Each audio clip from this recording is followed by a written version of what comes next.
because parents are busy and because parents feel comfortable simply throwing up their hands and saying, I don't know what the best way to raise them is, what we wind up doing is outsourcing parenting to different quote unquote experts.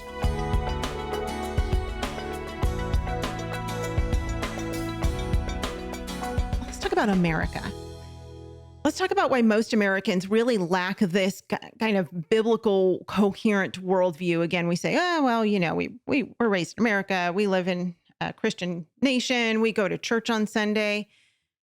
But then we see it played out in culture and we're just scratching our heads going, how in the world did we get here? Is it because of churches? Is it because of pastors?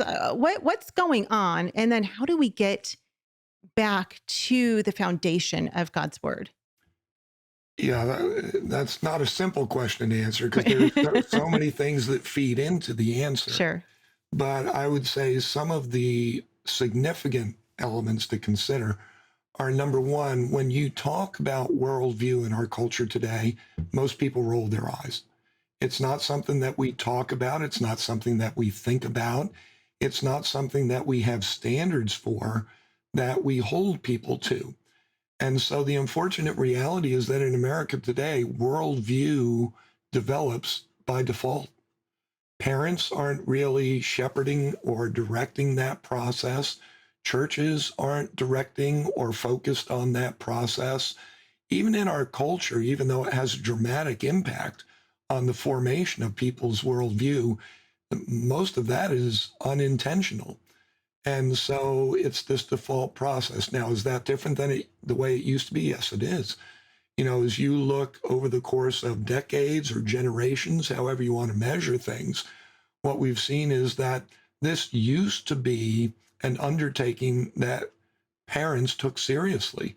They thought about what is the core belief structure and behavioral structure of my children. I'm responsible for that. So I'm going to look carefully at that and I'm going to invest heavily in that. But we've gotten away from that to the point where, one of the things I talk about in that book, Raising Spiritual Champions, is that the primary parenting approach in America today is outsourcing, where parents love their kids. I'm not doubting that. Sure. I mean, we found that in the research. Yeah, for sure. But because parents are busy and because parents feel comfortable simply throwing up their hands and saying, I don't know what the best way to raise them is, what we wind up doing is outsourcing parenting to different quote unquote experts. And so when it comes to education, which we think is terribly important, we hire tutors. When it comes to athletics, which we think is very important, we hire personal coaches. When it comes to their hobbies, whether it's playing the violin or learning chess or whatever it may be, we hire tutors or mentors that we bring in for that. And so we're hiring all these people. Each of those people is bringing in a different worldview. And then when we look at how our kids spend most of their time during the day, an average of 10 hours a day for kids under the age of 13, it's absorbing messages from the media. Now, every single media vehicle that a child is exposed to is providing worldview messaging.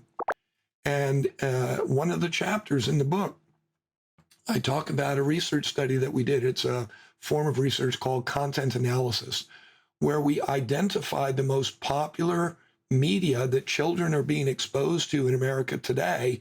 And we analyze the content of the messages being sent by those media vehicles, whether it's television programs, movies, video games, songs, the whole shop.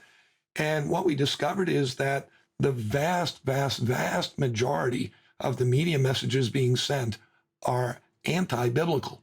They're unbiblical. They're Marxist, they're secular humanists, they're postmodernists, they're Eastern mystical, all these different places that they're coming from. And occasionally a biblical thought breaks through, usually related to some little morality situation of what's good or bad. Right. But it doesn't relate it specifically back to the Bible. And then it goes on to the rest of the messaging that comes from other sources. So, when we look at the big picture, that's what's happening is that churches really aren't players in the moral development of our children. We can talk more about that if you want. Yeah. Families have essentially abdicated the mantle of moral developer or spiritual developer of their children to people who they think are experts, including pastors. They Yep. say, well, that's your job, not my job. It's not biblically, but that's what they believe. And while all of that busyness is going on, meanwhile, the media are twisting the minds and hearts of our children. And I keep harking back to children because by the age of 13, their worldview is formed. Yeah. And so it's vitally important that we take back those reins and say, Yeah. no. You cannot have access to my child's mind 10 hours a day. Mhm. No. You cannot come in here and tutor, coach, mentor my child with those errant perspectives. We have to do a better job as parents of filtering out who's going to be allowed to have influence on our children. Yeah. Satan is so clever because the messages are so subtle. It's not like they're coming in and saying, here's my worldview and I'm going to express it to you and teach it to you. They are so subtle. And I think most people don't even realize that they're expressing their worldview, through their TikTok videos and through, their Instagram posts and all the things that our kids are being exposed to through cartoons that the little ones are being exposed to. And it's so hard because we can't keep our kids from everything. I mean, they see things because we live in the world. And so, Right. we can't shelter them from everything. We can't keep them in a bubble. But it is one of the reasons why we are so passionate about home education and family discipleship, because we know that God has given us not just the responsibility, but the privilege to be able to raise our kids and to point them to Jesus for as many hours in the day as we possibly can.